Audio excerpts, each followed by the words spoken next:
Welcome viewers, আজকের ভিডিওটা আবারও একটা চিটফান্ডকে নিয়ে। তো আপনারা যদি চিটফান্ডে বা রোজভ্যালিতে টাকা রেখে থাকেন তাহলে ভিডিওটা অবশ্যই শেষ অবধি দেখবেন। আর এছাড়াও আজকের ভিডিওতে আমি আপনাদের সাথে শেয়ার করতে চলেছি ইতিমধ্যেই রাজীব কুমারকে নিয়ে আবারও একটা বিরাট বড় বিগ ব্রেকিং নিউজ বেরিয়ে এসেছে, সেটাও আপনাদেরকে বলবো।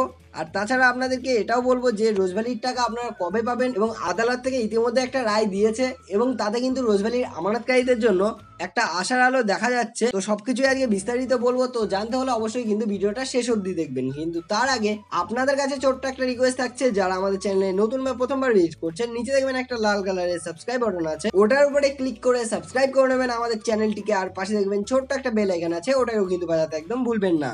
So without wasting more time, late get started. ইতিমধ্যে আমরা চলে এসেছি একটা বড় পত্রিকায়। এখানে দেখুন বলা হয়েছে কলকাতার প্রাক্তন পুলিশ কমিশনার রাজীব কুমারের বিরুদ্ধে সাক্ষীদের প্রভাবিত করার গুরুতর অভিযোগ।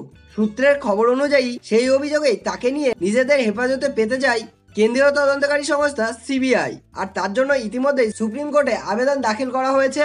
রাজীব কুমারকে হেফাজতে নিয়ে জেরা করার জন্য আবেদন সিবিআই এর আগামী সোমবার শুনানির সম্ভাবনা। ইতিমধ্যে সুপ্রিম কোর্ট কিন্তু বেশ কিছু রায় দিয়েছে। তার মধ্যে প্রথম যে আদেশটি আছে, বর্তমানে কিন্তু রাজীব কুমারকে কোনো রকম ভাবে গ্রেপ্তার করতে পারবে না সিবিআই। এছাড়াও রাজীব কুমারকে বলা হয়েছে তদন্তে যাতে সিবিআই কে সে সহযোগিতা করে। এরপরে 2 নম্বর যে কোর্ট থেকে আপডেটটি বেরিয়ে এসেছে, সেটি হচ্ছে সূত্রের খবর অনুযায়ী রাজীব কুমারের বিরুদ্ধে সাক্ষীদের প্রভাবিত করার গুরুতর অভিযোগ এনে সুপ্রিম কোর্টে সেই নির্দেশ প্রত্যাহারের আবেদন করেছে সিবিআই।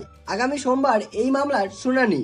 আর 3 নম্বর যে আপডেটটি বেরিয়ে আসে, সেটি হচ্ছে সিটের প্রধান ছিলেন রাজীব কুমার। সারদা তদন্তের সিট গঠন করেছিল রাজ্য সরকার, সেই সিটের প্রধান ছিলেন রাজীব কুমার। ইতিমধ্যে আপনারা হয়তো জেনে গেছেন তার বিরুদ্ধে কিন্তু অভিযোগ উঠে এসেছিল তিনি তদন্তের তথ্য প্রমাণ নষ্ট করেছিলেন। কিন্তু এটা আদৌ সঠিক নাকি সেটা নিয়েই তদন্ত চলছে বর্তমানে। এদিকে 3 ফেব্রুয়ারি সারদা তদন্তে তাকে জিজ্ঞাসাবাদ করতে চেয়ে সরকারি বাসভবনে গিয়েছিল সিবিআই। আর তারপরে সেই ঘটনাকে নিয়ে তোলপাড় শুরু হয়। এছাড়াও পশ্চিমবঙ্গের মুখ্যমন্ত্রী সেই নিয়েই কিন্তু ধর্নায়ও বসেছিল। আর এছাড়াও কিন্তু এরপরে বিভিন্ন রকম ঘটনা ঘটে গেছে। এই ছিল সারদা কোম্পানির বিরুদ্ধে উঠে আসা রাজীব কুমারের বিরুদ্ধে একটা ছোট্ট আপডেট। এবার আপনাদেরকে রোজভ্যালির ব্যাপারটা বলি। তো রোজভ্যালিতে আপনারা যদি টাকা রেখে থাকেন, তো আপনারা হয়তো অনেকেই জানেন 2 তারিখে কিন্তু হাইকোর্টের একটা রায়ের কথা ছিল, কিন্তু সেই রায়টা হয়নি। তারপর 9 এপ্রিল কিন্তু আবার একটা ডেট দেওয়া হয়েছে, এখনো পর্যন্ত কনফার্ম না।